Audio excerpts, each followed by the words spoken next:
Yeah, good morning. I'm Krishna Chaitanya.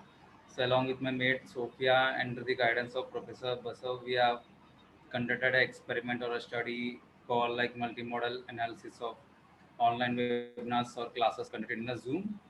So just we are going to discuss about like why we have conducted the experiment, like how we gathered the data, and what were the conclusions based on our analysis and limitations. So yeah, we have seen that like COVID-19 has impacted in a lot of created an impact on a lot of sectors, and education was one of them.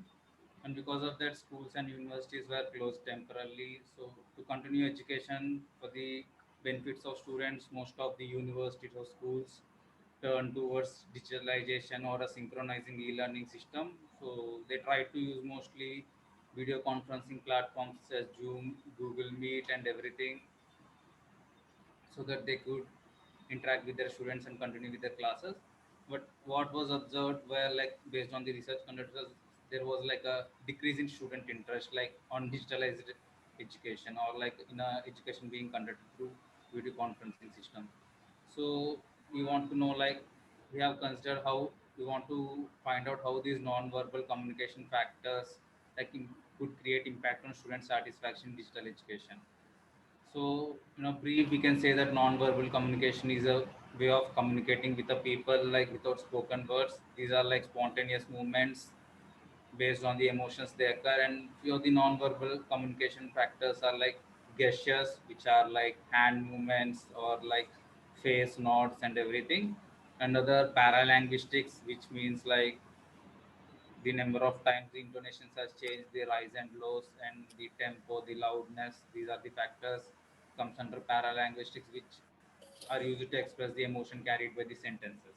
And other things are like physical appearances, proximity, the touch and eye contact. But as it's the experiment being conducted in a digitalized platform, so we have removed eye contact and proximities. And actually based on previous researchers conducted, like physical appearance doesn't have any impact on like host and the students or the observations.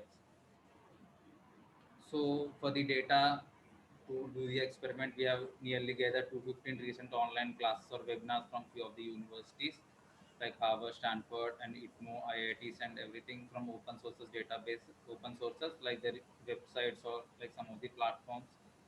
And like based on the we have nearly collected 190 videos whose medium of language is English and 25 videos whose language of medium is Russian. And we have built a module in Python using computer vision and based on the sound file libraries like Librosa, which could extract few of the audio and gesture features like based on the computer vision. Like we have used pre-trained models which could identify the hand gestures, and we have calculated the percentage of hand gestures and the percentage of post visual presence in the total webinar. And like based on the audio libraries like Librosa and everything, we have tried to extract the features such as change in intonations, the number of times we change the intonations, and the tempo and the silence duration and everything. So finally, after gathering the data, we have decided to conduct the experiment on find the correlation between these non-verbal parameters we have collected and the student satisfaction levels.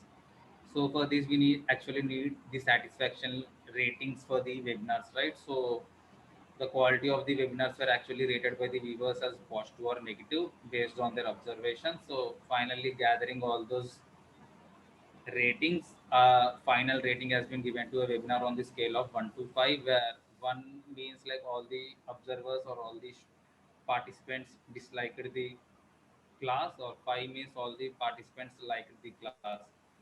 So this is the frequency distribution of the rating you can see in the right side. And like based on the experiment conducted, we have found that like there was a positive correlation between the percentage of gestures performed and student satisfaction level, but it was not significant. So there was no significant proof that they have some association.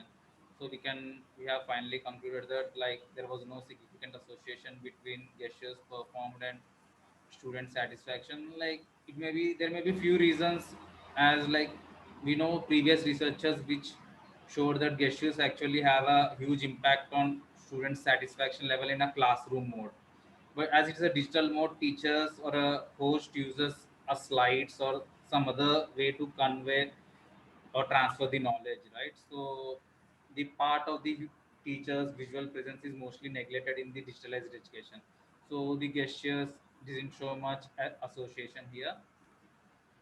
Whereas among the paralinguistic features, I can say the number of times the host has changed the intonations has a significant relationship, as there has been significant relationship found between these things and like student satisfaction level, and the relation was positive. And but other paralinguistic features such as silence tempo doesn't have much effect on student satisfaction level.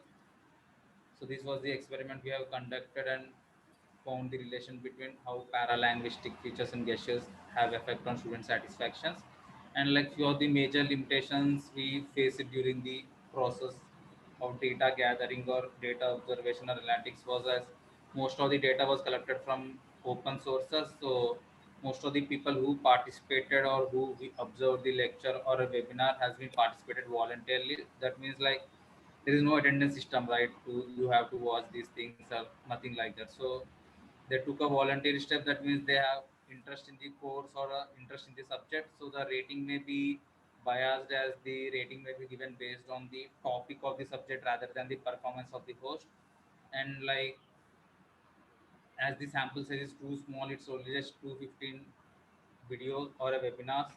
It may not represent a whole population of the like whole population of the webinar set and everything, as the sample size is too small. And there may be other factors which may impact like student satisfaction level, like geographical locations, internet connectivity. As geographical locations, I mean the way a person in a geographical location speaks, it may not be suitable for other persons, like a language barrier kind of a thing. These all would affect the student satisfaction level. With these all factors have been neglected in the study. So, based on this study, we have concluded that, like, we have assumed at least that to enhance student satisfaction level, the host should try to improve their paralinguistic features mostly rather than these gestures and everything. And they have to try to show more variations in the pitch based on the emotion carried by the sentence or its meaning, so that it could be conveyed easily and students could like get more interest towards education. So yeah, and this all for the experiment, and thank you for your attention, guys.